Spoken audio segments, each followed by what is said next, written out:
Welcome back. I hope you had a good break and you're full of energy. So it's only roughly 1 hour to go before you get your beer, wine, and other refreshments. I joined Microsoft in 2012, and one of the first tasks I got to do is join the annual corporate volunteering, which was something the Premier Services team did every year together, where you went to the mountains and you did all kinds of things of maintaining hike paths and other things. So we went all these people up there, I didn't know anyone, and we met for dinner. And while we were sitting there, the lady who ran the hotel, she came and asked one of the people in the room, "Can you tell me how I can make the @ sign so I can send emails?" So he tried to explain to her the keyboard shortcut. She didn't know that the guy was actually a Premier field engineer specialized in SharePoint, but she didn't really understand. So she left the room, she unplugged the keyboard, brought the keyboard back into the dining room, put the keyboard in front of him and said, "Okay, show me." So he showed the old keyboard shortcut, and I hope she lives ever happily after now that she knows how to send email. Now, pretty much for myself, from day one, when I got introduced into the Microsoft family, I got to experience that our mission to empower every person and organization to achieve more is not just something Satya came up with, it's not just something that is on a slide, but really is something that is in the DNA of everybody I work with and something at the core of us. But today I'm not here to talk about our mission or our volunteering. Today I'm here to talk to you about concrete examples of investment we as Microsoft Switzerland take in innovation, security, and education. My name is Kurth. I'm the Cloud and Enterprise Business Group Lead, which means I'm responsible for the go-to-market for all the products Scott Goffrey and team do. It's basically SQL, Azure, Windows Server, System Center, Visual Studio, all that kind of products that we have. Switzerland is the world's most innovative economy. Shouldn't it say country? In fact, until last week, my slide actually said country, but then the World Economic Forum tweeted that South Korea now is the world's most innovative country, followed by Sweden, Singapore, and Germany. So I had to look it up again and see what can I write, but we're still the most innovative economy. And we are so in many, many years. But let me ask you, where do you meet innovation in Switzerland in your day-to-day life? Just think about it. I'm fortunate enough, and I have a wife, she's from the US, so I spent quite some time over there. And last time I was traveling the US, I was able to select my room on my phone, unlock the room with that phone. It was all smooth. In contrast, when American people come to visit me, family, relatives, and I show them beautiful Ticino and other regions of Switzerland, they usually hand me these really big keys to make sure I don't forget to take them home. When I do online banking, the bank does a lot of efforts trying to help me to be better managing my money. So they provide insights. Where do I spend my money? To be better. But the challenge is when I pay my taxes, for example, let's say I have to pay $10,000 in taxes, I have to move $10,000 from my savings account to my salary account, because otherwise they're going to charge me a fee.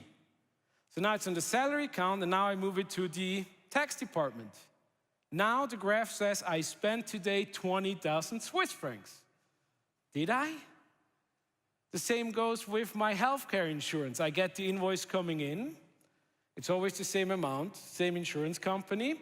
And then the e-banking asks me to categorize this as a healthcare, like health insurance, so that they can show me in a pie chart how much money do I spend on my health, on gas, car, and whatever it is. But every month, it forgets that it actually is my health expense.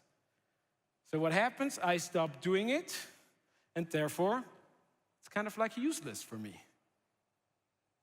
The good news is, it's not that there is no innovation in Switzerland. In fact, there is this series that we started, it's called the Swiss Cloud Hero, which are plenty of examples, and the list is growing, of companies that do really cool stuff in the cloud. For example, there's a company called Ayage. They have a bit over 100 farmers that send them every day their eggs. It goes through their facility. It's around 500,000 eggs. And they basically process it, packages it, and it goes to the retailer. Now, as you all know, Easter is coming up, which is actually a peak when we need a lot of eggs in the stores, and Christmas is a peak because we want our Christmas cookies.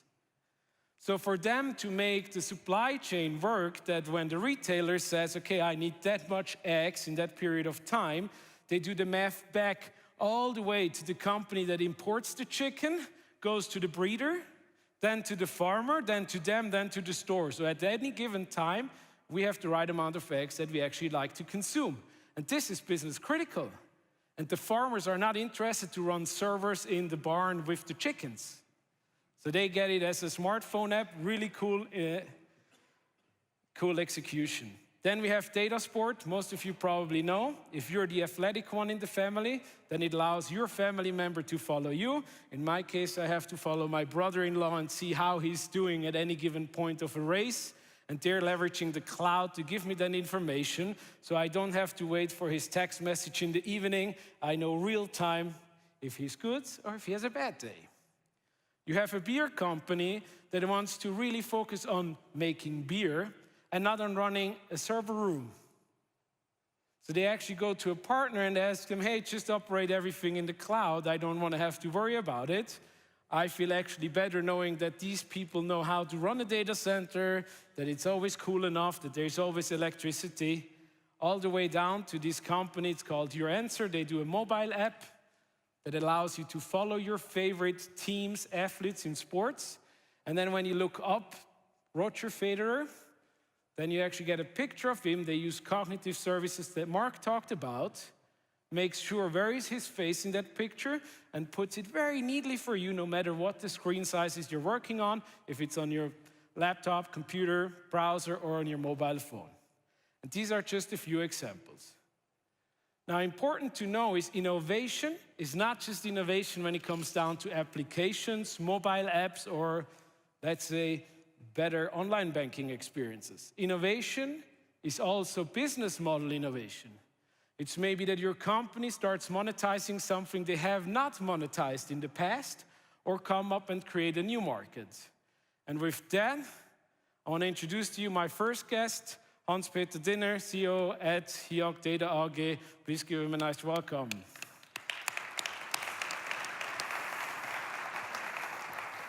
There you go. Yeah. Thank you very much, Dave.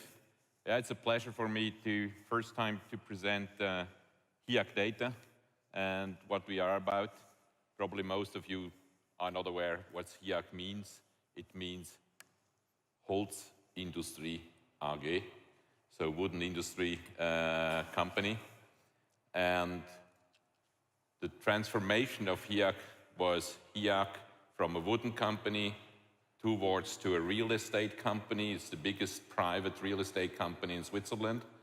And now, in the thoughts how digitalization impacts the infrastructure, we migrated, or not, we extended our business model in the aim of infrastructure delivery to cloud infrastructure.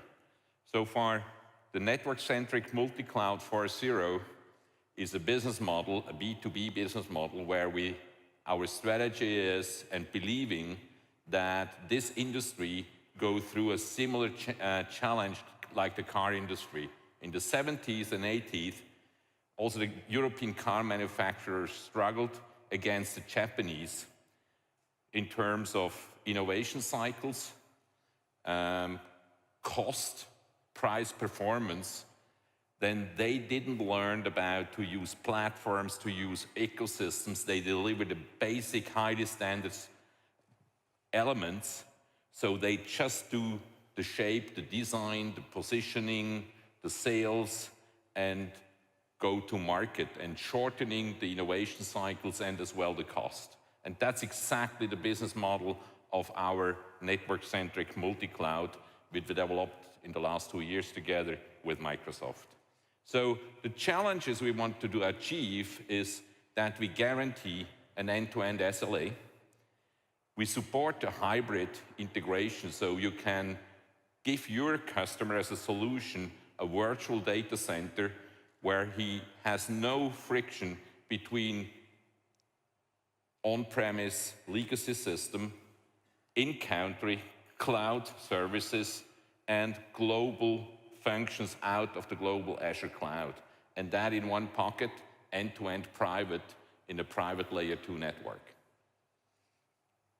End-to-end security, so security is given by design. If you can interconnect everything by layer 2 networking, you are not touchable from outside. So by definition, you are private and secure on this way, end-to-end. Private cloud connectivity, that is the basis. So we are connected from Amsterdam into Switzerland with an own 9.6 gigabit per second optical network. We fit the clouds together. Either it's Azure Public. I say always Azure Public for me now is Azure Private Cloud due to that. Azure Stack in Switzerland, and also the on-premise legacy you can fully integrate and get benefit for great solutions for your customers. That looks like, in a simple way, that we can connect your customers privately to the cloud. You can also integrate on-premise legacy equipment, legacy application, connect privately to Azure and to Office 365. And of course, you can orchestrate your internet gateway with the required securities. And in Switzerland, we have a Microsoft-based cloud EIS offering, which involves step-by-step with certain PaaS functionalities. And on top as well, Azure Stack with all these PaaS functionalities you can have in Switzerland. If you have customers, they require data to stay in Switzerland on governmental reasons, legal reasons, or also sometimes emotional reasons. So this is a whole package you can take as a platform like Audi, VW, Skoda, Renault in the car manufacturing industry is taking from Bosch, Magna, and other suppliers, and they build their cars.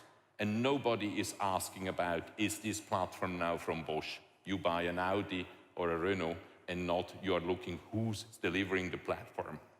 It's just scale, innovation cycles, cost at the end, what gives you a solution portfolio you can build then your customers' package, what fits exactly to them, and have also the required benefits, what makes the life nice and easy end of the month.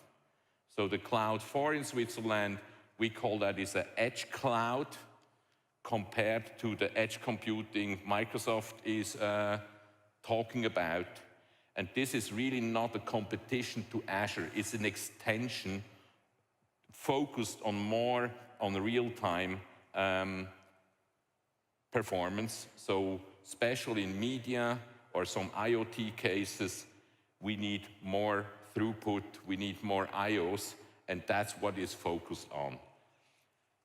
Fully GDPR compliant, and as I said, ready for edge computing.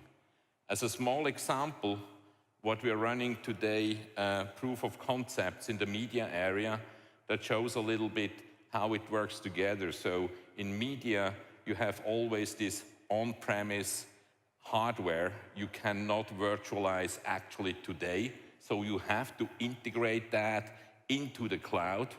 You have a front-end processing of the live streaming data from the football games and so on.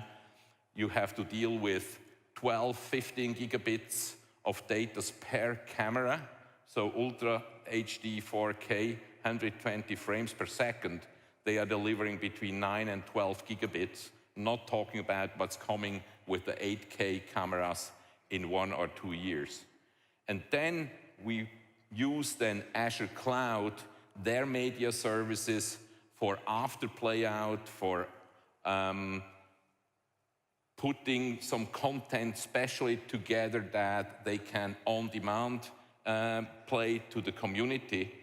And everything together gives a very nice solution for the media area where we saw in certain kind of customers that they can save more than 1 million per year, so about 10 to 8% of their budget, not to have all these rolling trucks with an integrated data center in front of the soccer stadium or at the ski race and so on. So this is a new league offering really this joined together global cloud with front-end processing to a great solution.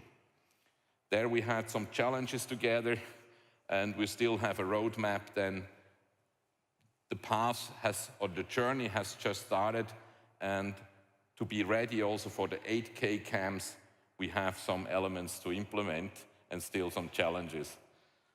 Okay, so I got this 7 minutes, really tough to give you a little bit an impression, but to close the circle, please allow me 10 seconds to close the circle. As you know, we are a real estate company.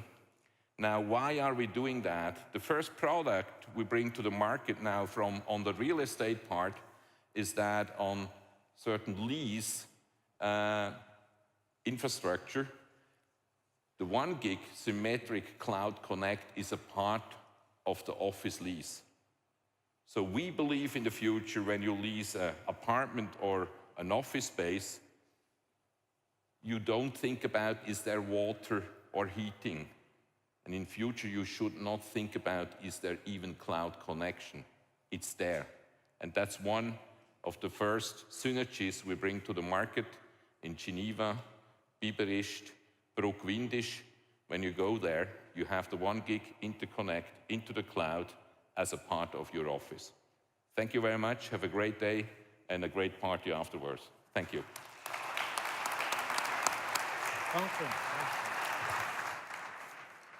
So now you heard how Microsoft and HIAG work together and jointly invested in innovation. Let's talk for a second how we're going to invest in all of you to drive innovation. So tomorrow, everybody that read his booklet already knows something called an MX chip. When you bring us the survey where you say which session you liked, which ones you didn't like, what we can do better next year, you will receive one of these chips. And these chips is actually pretty cool. You have all kinds of sensors on it, from thermostats to magnetic, motion, security sensor. It has a built-in display, has a built-in microphone. And I'm going to show you in a quick demo just how this looks like. So I've been told I'm not supposed to be shaky now, that they can zoom in and you can read the chip.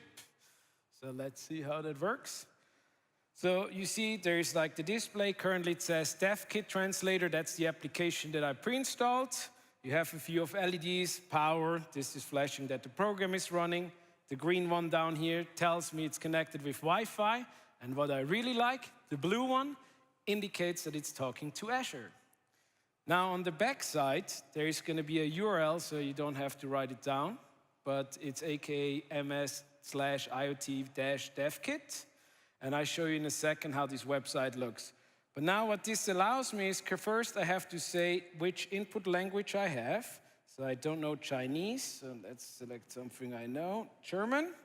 And now what it allows me is I should be able to say something in German, Frühstück. It uploads it to the cloud. It triggers an Azure function. This is serverless, as Mark Zinovich was talking about.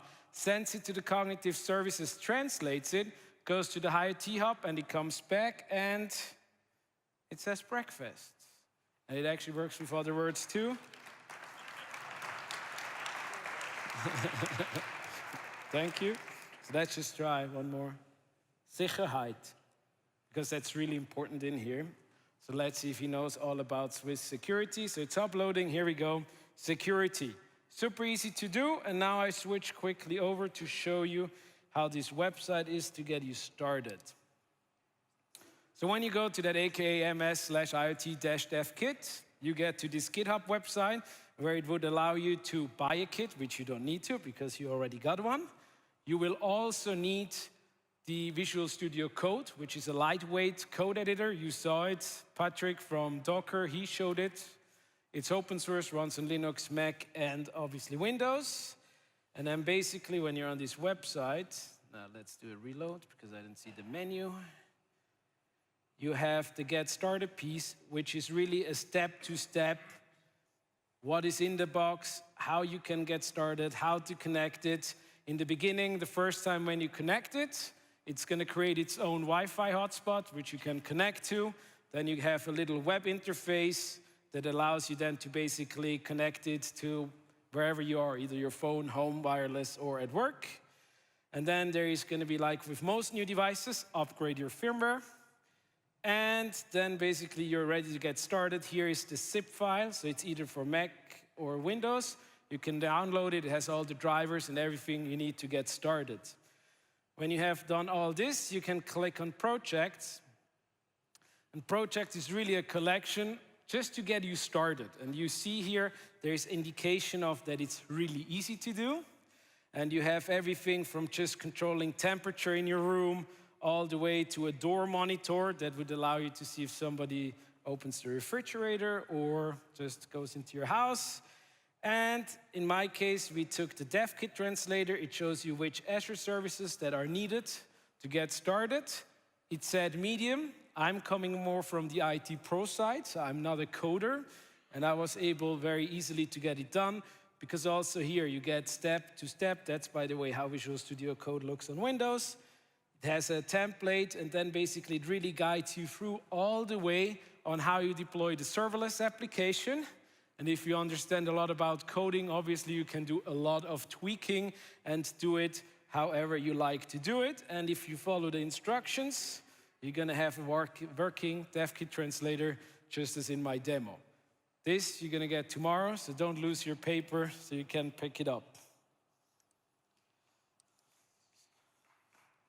Thank you.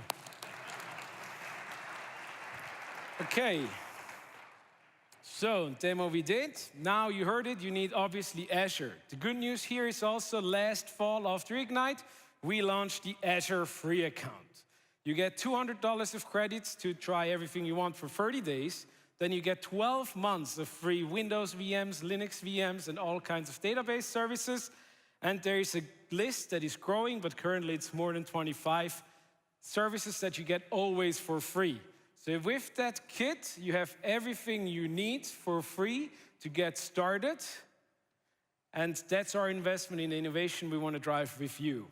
And to make things even better, today we launched this online group community, which is called Swiss Geeks. It's powered by Experts Live Switzerland, who are providing premium tech content. But it's something to have a two-way communication, because unfortunately, I don't get the budget to do this every day, so I have to wait another year until I meet all of you. But this is the easy way to stay in touch, and it's something where we look to read about the crazy ideas you come up with your MX chip, and how we can stay connected as the tech community and inspire each other on innovation.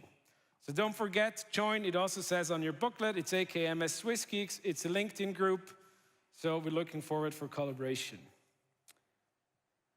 I don't know about you, but I'm the guy who needs the latest gadgets. It's something I want. And there was like this little machine that was being sold. I think it started a year ago. It has a camera.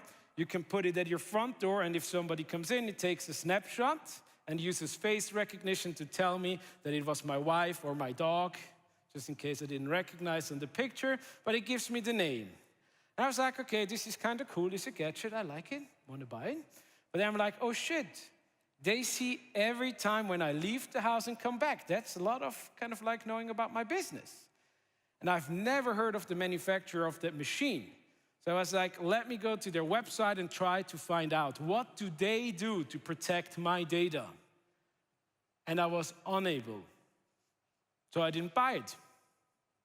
So when Satya said that users will only adopt technology they can trust, I'm your living proof it's actually like that. And how Microsoft is doing it and other companies, I know, but there's a lot of companies out there, it's really hard to figure out just on their website what they do. And we're making a lot of fun about it, that security is important. We're certainly in Switzerland very security affine, but when you're really honest with yourself, for far too long in Switzerland, we thought, we're neutral. We're too small. Nobody cares. There's no target on our backs. But the headlines prove us wrong. I was actually laughing because it's not even the latest. It's nothing about Spectre and Meltdown, which affected all of us. If you had an Intel CPU, it affected you. It doesn't matter where it physically stands. I had a shoulder surgery not too long ago. I went to the doctor. He had Windows XP. I told him, hey, you know, Windows XP, you don't get any security updates anymore. It's not supported. He said it's okay. He doesn't need a newer Windows. And he was actually telling me how excited he was that he found a power supply on ebay.de or something for 7 or 14 euros with shipping that he still can use Windows XP. It honestly doesn't make me feel great. It honestly made me want to ask him how his vacation home is coming along, because I'm pretty sure that's where he invested his money, but buying a new up-to-date PC was too much to ask. And with all due respect, it just has my health data on it. And when we think about these new challenges that we're facing, it also needs a very new approach. And Microsoft takes a very unique approach. We're not just talking about platform, we're talking about policy. Because you see, if somebody tries to hack you and you stop the attack, he's going to try again. And maybe he tries somewhere else. So you need actually laws, regulations into place that you can hold those criminals accountable and put them in prison. So you also need to work on the policy piece. Then you can work on the platform, which is something most of us do. Then how can we leverage artificial intelligence and insights to empower the teams that monitor the cloud services we provide, that help to build more secure products? And then partners. Everything we do, just as in the first example, everything is with partners. In 1949, the Fourth Geneva Convention got signed, and the Fourth Geneva Convention rules how to protect civilians in times of war. In the new battlefield of cybercrime, we need to have a convention about how to protect civilians during times of peace.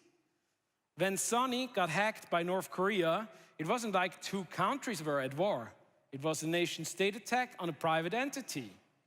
When we look at the news that foreign governments trying to influence elections, that's not a physical war. So we need to bring together the tech industry and the nations, and being able to agree on a set on policies and create this governing agency on top of it that can hold those states accountable to protect civilians in times of peace. Mark already showed you this slide. He didn't mention, but we actually invest $1 billion every year into security. And that investment, plus AI, plus platform, everything we do, Digital Crimes Unit, Cyber Defense Operations Center, leads to the most comprehensive compliance portfolio in the industry. What is very important to know is, just because we have it doesn't mean you have it. Because you see, if you use password 123456, you're not compliant with any of these standards. If you work with full admin rights every day the whole time, you're not compliant. If you use real user data for your software application testing, you're not compliant. The only thing this really means is that you can take a look and say, I'm in this industry, or this is expected from me to be compliant with this standard. Let's say it's ISO 27001, which is something I think everybody should be compliant. But you say this is important to me, then you can build your solution on top of it or your application on top of it to be as well compliant, because you know that Microsoft, up to the thing where we provide the service, is compliant to that status. He also mentioned GDPR. Not all the hands went up, and I know GDPR is something that Swiss people, we also believe it's not going to affect us. One attorney friend once told me, it's like, did you ever speed in Germany? Did the fine find you in Switzerland? Same theory. It's going to apply on that. The good news is there's going to be actually a new Data Privacy Act from Switzerland, which will affect all of us. And there is going to be very much similarities between what the GDPR has and what we're going to put into place. But as I said before, partners are everywhere at the core where we do. And also here, please welcome with me my second guest, Ogi Stanovcic, Chief Business Officer at Open Systems. Thank you. Wow.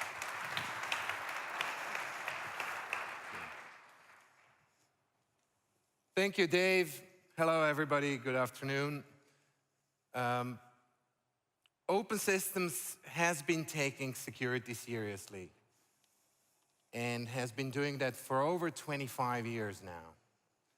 And to be honest, back then, Microsoft was not top of the list when you spoke about security. I think that's no secret. But the truth is, today, it certainly is. Microsoft has some of the most advanced security capabilities available in the market today. And it is a real honor and pleasure to announce our partnership here in this space. Now, David has shown in his presentation, and Mark has done that before, a beautiful and clean security, compliance, governance model that is available to anybody who is in the Microsoft cloud. And I agree with that. It's very nice. Most organizations, however, live with these two worlds, their on-premise world and the cloud. And the bigger challenge today is getting that clean model back into the organizations. And this is the challenge. A typical company will have an average of 32 different technologies for IT security only. And that's not a problem per se. But the challenge is those all work in silos. They're not well integrated. SOCs and NOCs don't work together. Companies have different security on-premise and in the cloud. And that makes it very difficult for people who are responsible to operate and secure those businesses. We follow a highly integrated, highly standardized approach that will extend the way that you know it from the cloud into on-premise, wherever the users are, in a layered approach that is transport layer agnostic, that'll give across the whole ecosystem the same security, the same feeling, be it a single sign-on was a talk about, I want my Office 365 and Azure applications and on-premise applications to work exactly the same, to feel the same, with the same security.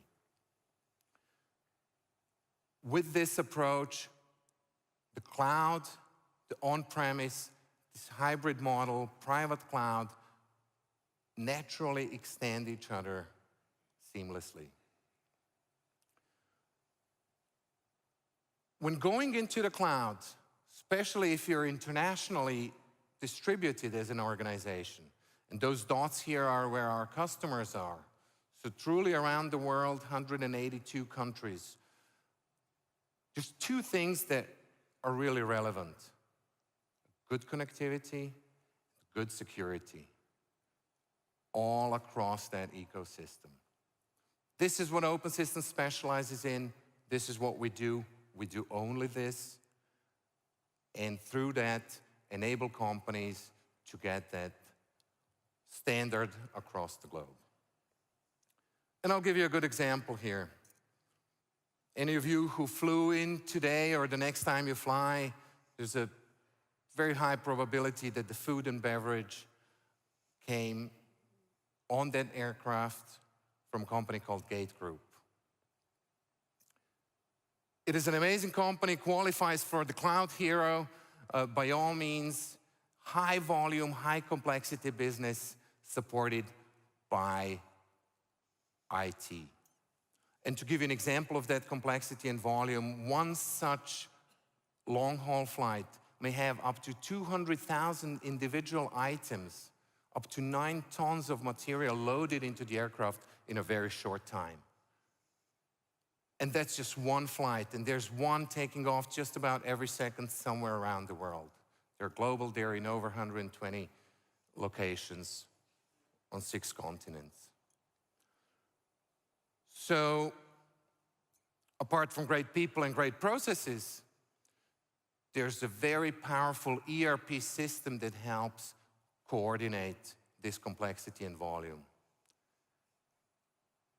Where would such an ERP system run? It has needs for very high availability, very high performance.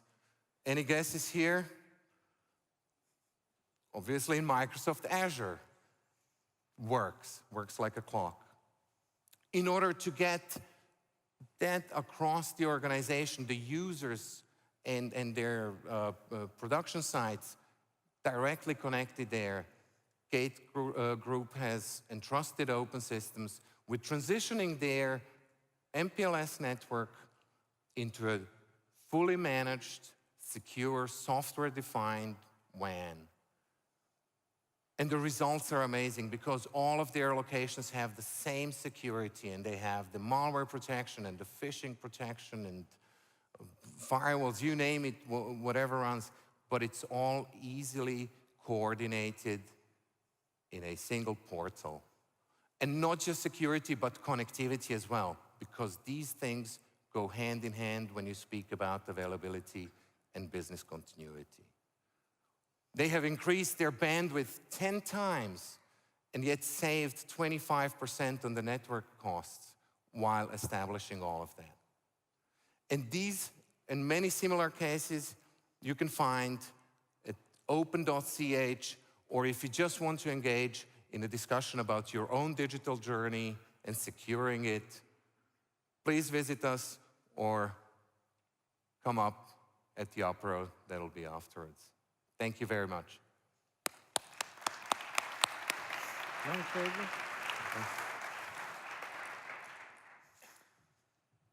So you saw or heard how we partnered with a Swiss partner who is specializing in security.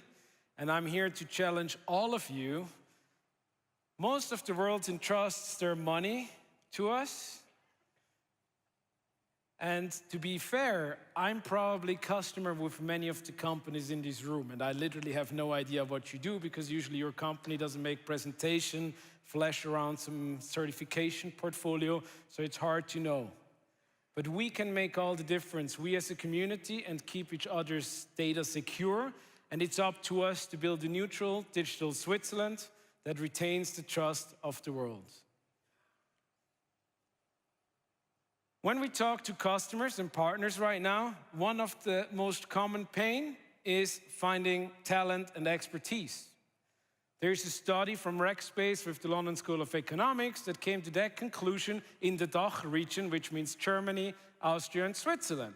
They say lack of expertise hinders innovation. And we see this almost on a day-to-day basis, where somebody has a great idea and says, I want to do this, or I want to do that. And then they try to find the expertise, but they don't find it.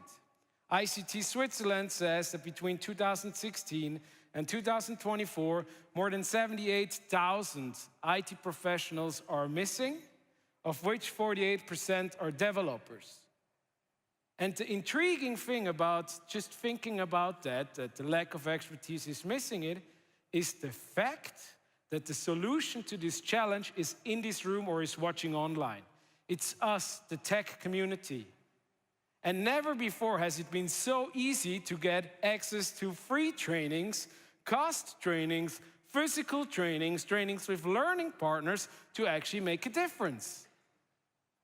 And I don't know what your aspiration is, if you want to have a super steep career, if you just want to like smooth sailing.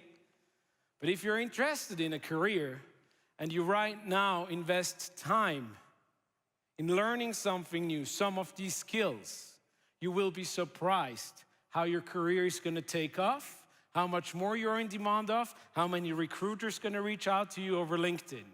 And it's really up to us. But online trainings, learning partners is not the only way how we invest in Switzerland. ETH is official part of the Microsoft Research Quantum Compute efforts. And I ask for a warm welcome for my third and last guest today, Thomas Henne, PhD student at ETH. Thomas, welcome.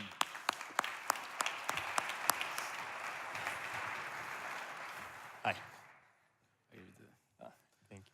So you told me actually it's not an easy question, but I'm gonna start with an easy question. It's not easy. What is quantum computing? Right, that's really a tough one. So we all know how classical computers work, so let's start with that. So there, the most basic unit of memory is a bit. And we all know how bits work. They're either 0 or 1, so that's really simple there. And if we start computing with bits, it's our processor which manipulates bits with other bits, combines them, and that's just how our everyday laptops or Surface Books work. Now, if we go to quantum computers, we don't have bits, we have quantum bits, which is just quantum mechanical versions of a bit. And there it's not just 0 or 1, but the bit can actually be in a superposition of both. And even more so, if you have several bits, say n, then you can represent all 2 to the n possible classical bit strings with these quantum bits at the same time.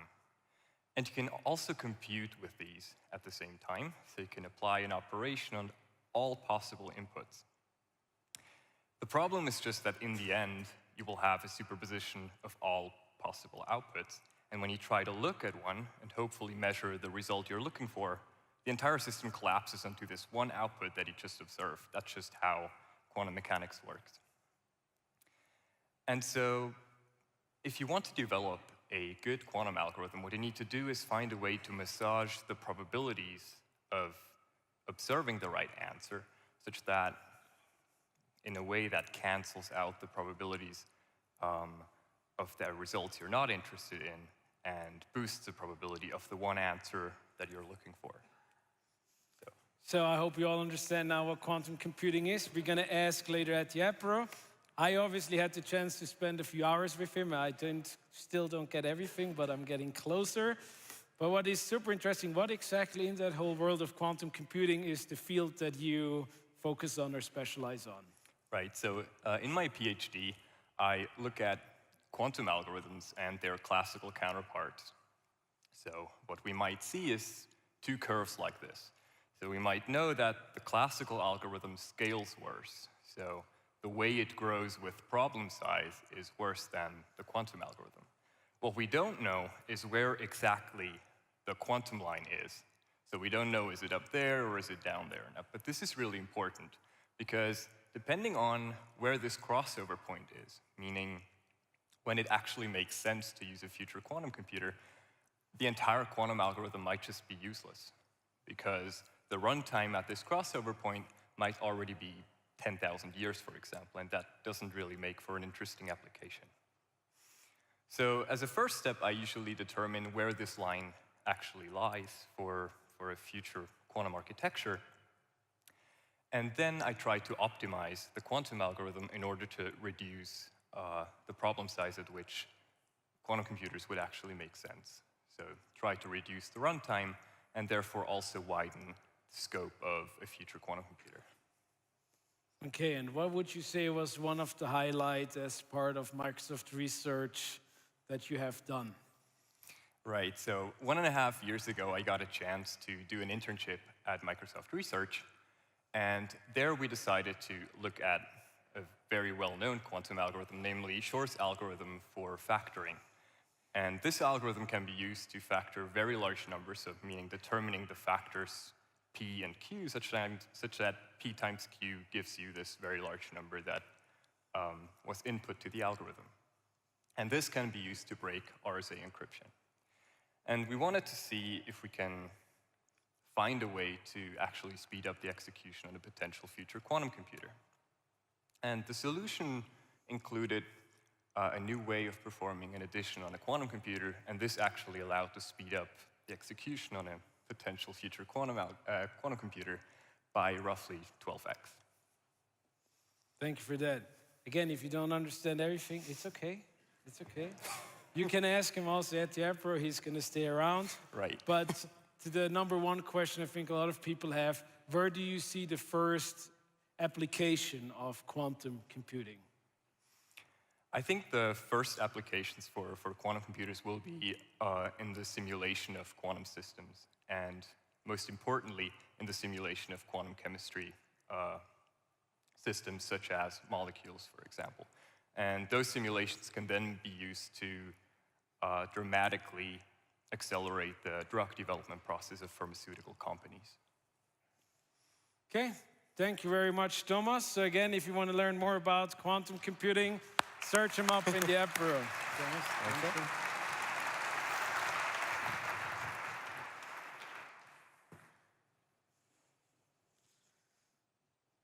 So now you heard practical examples how Microsoft has partnered with different companies in the field of innovation, security, and education. And when we look at the World Economic Forum study about being the most innovative economy, and you look, what attributes do they look at? It's things like infrastructure, broadband access, access to higher education and all that. Then we really look into a bright future. So just as the opening video earlier today, the really big question is, what will you do?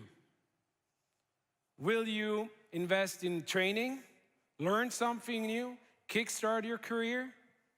Or will you follow your crazy vision of something innovative you ever thought you should do but never really took the time or invested into? Or will you invest in innovative startups?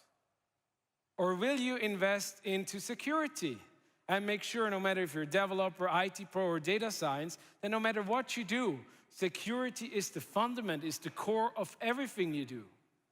Or just being an advocate and run around on Bahnhofstrasse with like secure IT or something. But it's really the question is, what will you invest in?